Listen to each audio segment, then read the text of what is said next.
फिर गतिमान, रतिमान, मतिमान, कैतुमान, रतिमान, ऐसे हनुमान जी के 5 भाई और तो 6 भाइयों का जन्म हुआ है। 6 भाई नियम है महाराज, जिसकी फैक्ट्री नहीं चलती हो,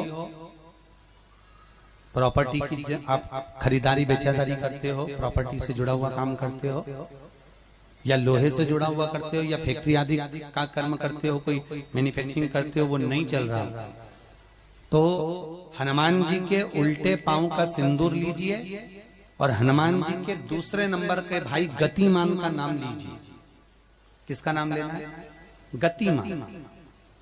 गतिमान का नाम लेकर फैक्ट्री के बाहर या फैक्ट्री पर एक स्वस्तिक का निर्माण कर दीजिए, हनुमान जी के उल्टे पांव के सिंदूर और गतिमान का नाम लेकर। कभी आपकी फैक्ट्री कोई काम नहीं निकालेगी, उन्नति की ओर ही लेकर जाएगी, कभी घाटे की ओर नहीं जाएगी। गतिमान का नाम, रतिमान, केतुमान, मतिमान, ये जितने भी नाम है हनुमान जी के भाइयों के, ये सब कल्याण करते, एक एक नाम कल्याण करते मारे, एक एक। यदि बच्चे को सर्दी ज्यादा होती है, निमोनिया ज्यादा होता हो, ठंडा का कोटा ज्यादा रहता हो, तो पीपल के 5 पत्ते महाराज उस पे घृत लगाकर हनुमान जी के तीसरे नंबर के भाई व्रतिमान का नाम लेकर, व्रतिमान का नाम लेकर बच्चे की छाती पर एक वस्त्र से उसको बांध दीजिए, रात्रि भर बंधे रहने दीजिए महाराज। तो बस एक बार बांधना है, उसके बाद सर्दी का कोटा नहीं रहता महाराज, बच्चा स्वस्थ अपने आने में। हनुमान जी महाराज के जितने भी भाई हैं, सबका आनंद सुख चरणारविंद। अगर किसी पति पत्नी में झगड़ा चल रहा हो, प्रेम नहीं बढ़ रहा हो, बहुत क्लेश हुई और अदालत में बात पहुंच गई, तलाक होने वाला है, तो भी गतिमान का नाम लेकर हनुमान जी के मंदिर में एक ध्वजा लगा दी जाती है और उस पर ध्वजा पर स्वस्तिक बना दिया जाता है गतिमान का नाम लेकर। तो पति पत्नी का प्रेम वापस बढ़ जाता है और तलाक नहीं होता है महाराज। जिसका तलाक नहीं चाहिए, अगर मन से सोच के बैठे कि तलाक चाहिए तो मत करो, पर नहीं चाहिए, प्रेम बढ़ाना है, उसके लिए गतिमान। ये लोग तो ऐसे हैं, उनका आज तक हनुमान चालीसा पढ़ना नहीं है, आज तक कोई चालीसा, चाहे गायत्री चालीसा हो, लक्ष्मी चालीसा हो, शिव चालीसा हो, पढ़ना ही नहीं आती। बस बैठ गए भगवान के सामने और पढ़ लिया आसन लगा के। नहीं नहीं नहीं, चालीसा पढ़ने का भी एक नियम है। अगर कोई लक्ष्य लेकर पढ़ रहे हो तो उसका एक नियम है। पूरी जिंदगी पढ़ते रहोगे तो भगवान की प्राप्ति नहीं है, पर लक्ष्य लेकर अगर पढ़ा है, आसन से जिस भगवान की चालीसा पढ़ रहे हो उसकी मूर्ति या उसका फोटो आपके सामने होना चाहिए।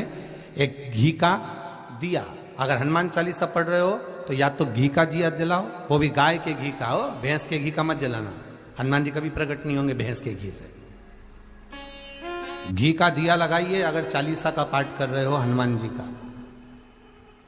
और बहुत ज्यादा संकट है, बहुत ज्यादा परेशानी है, तो हनुमान चालीसा का पाठ करो तो तिल्ली के तेल का दिया लगाओ, काली तिल के तेल का दिया, तिल का तेल का दिया हनुमान जी के सामने आसन बिछाकर। बहुत तकलीफ है तो 3 पाठ प्रतिदिन करो और एक आसन से जितने समय 9 बजे अगर आप बैठते हो पाठ करने तो 9 बजे ही बैठना है। 11 दिन तक प्रतिदिन 3 पाठ रोज करो। एक पानी का लोटा, कलश, तांबे का जल, अर्थात तांबे का लोटा हो, स्टील का लोटा हो, तुम्हारे पास जो कलश हो उसमें जल भरकर, एक सिक्का उसमें पटक कर, एक लौंग पटक कर प्लेट से ढक कर रख दो और प्रतिदिन बस टाइम पर बैठकर पाठ करो। 11 दिन पूर्ण होंगे, जिस कामना से आपने पाठ करा है बस वो सिक्का, वो लौंग कलश में से निकाल लो, जल का आचमन करो और जिस काम के लिए करा है वो जल उस प्रयोग में ले लो। उस प्रयोग, किसी से बात करने जाना है तो वो जल पी कर जाइए, कोई से हाथ मिलाना है तो वो सिक्का, वो लौंग अपने हाथ में रखिए, अपने साथ रखिए। पंचमुखी हनुमान का एक स्मरण, पंचमुखी हनुमान का एक भाव। महाराज जैसे बहुत ज्यादा तकलीफ अगर व्यक्ति को हो गई है, बहुत कष्टमय जीवन चल रहा है, हार गए हर जगह से और तकलीफमय जीवन चल रहा है, तो पंचमुखी हनुमान का एक शिव महापुराण का और स्कंद पुराण का एक बड़ा सुंदर मंत्र है। उस मंत्र को आप सब एक बार हमारे साथ में बोलें। ओम नमो हनुमते रुद्र अवताराय सर्व शत्रु संहारणाय सर्व रोग हराय सर्व वशीकरणाय रामदूताय स्वाहा। बस इस मंत्र को हाथ में काली तिल लेकर, एक जौ लेकर और गूगल लेकर, थोड़ा सा उसमें गाय का घी डालकर, कंडे को या अग्नि को जलाकर इस मंत्र का 11 बार 21 बार जाप कर कर अपनी कामना कर कर छोड़ दीजिए।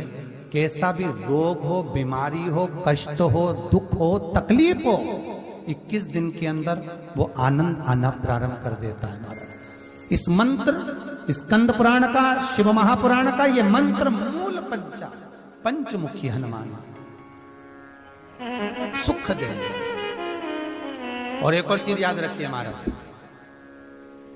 यदि कोई काम के लिए जा रहे हो, कोई व्यापार के लिए जा रहे हो या नौकरी करने के लिए जा रहे हो और लगी नहीं रही, बहुत तकलीफ पा रहे हो, सर्विस ही नहीं लग रही, बहुत कष्टमय हो गया, तो निवेदन करूंगा 5 पीपल के पत्ते पर बेसन के 5 लड्डू घर में बने हुए गाय के घी के 5 लड्डू रख लो। उस लड्डू के बीचों बीच एक आटे का दिया और उसमें तिल्ली का तेल डालकर इसी मंत्र का प्रयोग कर कर पंचमुखी हनुमान का किसी भी हनुमान के मंदिर में जाकर, दक्षिण मुखी हनुमान के मंदिर में जाकर उसको रख कर आ जाइए। इसके बाद आप उस काम के लिए जाइए, आपका काम सफल हो जाएगा। आपको किसी को नहीं कहना पड़ेगा कि हाथ जोड़ना नहीं पड़ेंगे, किसी के पांव नहीं पड़ना पड़ेंगे, तुरंत काम होगा। बस इस मंत्र का स्मरण कर कर पंचमुखी हनुमान का भूतेश्वर जो मंत्र है वो सुख देने वाला। ये लोग तो ऐसे हैं, उनका आज तक हनुमान चालीसा पढ़ना नहीं है, आज तक कोई चालीसा, चाहे गायत्री चालीसा हो, लक्ष्मी चालीसा हो, शिव चालीसा हो, पढ़ना ही नहीं आती। बस बैठ गए भगवान के सामने और पढ़ लिया आसन लगा के। नहीं नहीं नहीं, चालीसा पढ़ने का भी एक नियम है। अगर कोई लक्ष्य लेकर पढ़ रहे हो तो उसका एक नियम है। पूरी जिंदगी पढ़ते रहोगे तो भगवान की प्राप्ति नहीं है, पर लक्ष्य लेकर अगर पढ़ा है आसन से, जिस भगवान की चालीसा पढ़ रहे हो उसकी मूर्ति या उसका फोटो आपके सामने होना चाहिए। एक घी का दिया, अगर हनुमान चालीसा पढ़ रहे हो तो या तो घी का दिया जलाओ, वो भी गाय के घी का हो, भैंस के घी का मत जलाना। हनुमान जी कभी प्रकट नहीं होंगे भैंस के घी से। घी का दिया लगाइए अगर चालीसा का पाठ कर रहे हो हनुमान जी का। और बहुत ज्यादा संकट है, बहुत ज्यादा परेशानी है तो हनुमान चालीसा का पाठ करो तो तिल्ली के तेल का दिया लगाओ, काली तिल के तेल का दिया, तिल का तेल का दिया हनुमान जी के सामने आसन बिछाकर। बहुत तकलीफ है तो 3 पाठ प्रतिदिन करो और एक आसन से जितने समय 9 बजे अगर आप बैठते हो पाठ करने तो 9 बजे ही बैठना है। 11 दिन तक प्रतिदिन 3 पाठ रोज करो। एक पानी का लोटा, कलश, तांबे का जल अर्थात तांबे का लोटा हो, स्टील का लोटा हो, तुम्हारे पास जो कलश हो उसमें जल भरकर एक सिक्का उसमें पटक कर, एक लौंग पटक कर प्लेट से ढक कर रख दो और प्रतिदिन बस टाइम पर बैठकर पाठ करो। 11 दिन पूर्ण होंगे, जिस कामना से आपने पाठ करा है बस वो सिक्का, वो लौंग कलश में से निकाल लो, जल का आचमन करो और जिस काम के लिए करा है वो जल उस प्रयोग में ले लो।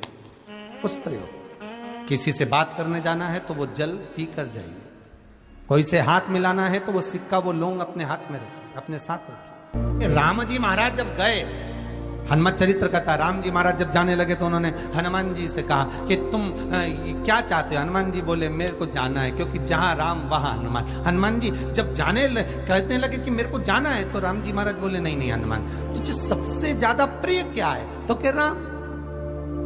तो हनुमान तू कह रहा है सबसे ज्यादा प्रिय है, राम प्रिय है, तो एक बार जिस समय देवऋषि नारद का अपमान हुआ, विश्वामित्र बाबा का अपमान हुआ, उस समय पर एक राजा ने जब अपमान करा तो तूने उसको राम नाम लिखकर एक जगह पर बिठा दिया और कहा कि तू राम नाम जपते रहे। उसने राम नाम जपा। तब हनुमान याद कर, मेरे सम्मुख में तू खड़ा था और युद्ध होने वाला था, तो तूने क्या कहा था? प्रभु आप इसको मार नहीं सकते क्योंकि ये आपका नाम ले रहा है। राम से बड़ा होता है राम का नाम, आप इसे मार नहीं सकते। तब आपने ये संवाद कहा था, हनुमान बता तेरी प्रीता क्या है? हनुमान जी कहते हैं प्रभु आपने मुझे जगा दिया क्योंकि मुझे श्राप ये मिला था कि तू जागेगा किसी की जगाने पर, आपने मुझे जगा दिया। इसलिए है नाथ, अब मैं जाना नहीं चाहता, सत्संग करना चाहता।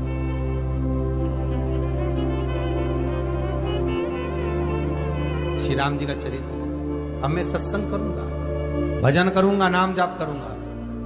पर राम जी जानते हैं हनुमान से, कहा हनुमान मेरा जाने का समय आ गया, मुझे तो जाना पड़ेगा ना।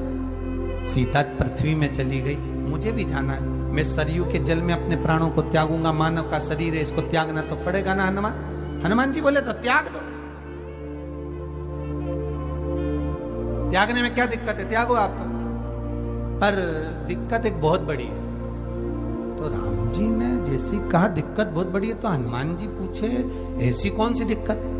हनुमान जी के शब्द सुने तो राम जी बोले, जब जिस समय पर तुम सूर्य को निगल गए थे, इंद्र को क्रोध आया था और इंद्र ने तुम पर वज्र का जब प्रहार करा था, जब वज्र का प्रहार इंद्र ने करा तब तुम्हारा नाम हनुमान हुआ।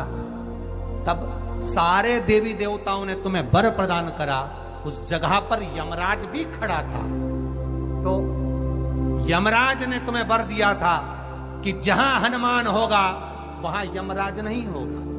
अब दिक्कत यह है कि मुझे प्राण त्यागना है और तू मुझे 1 मिनट के लिए नहीं छोड़े तो यमराज आएगा कैसे? दिक्कत वहां अड़ी पड़ी।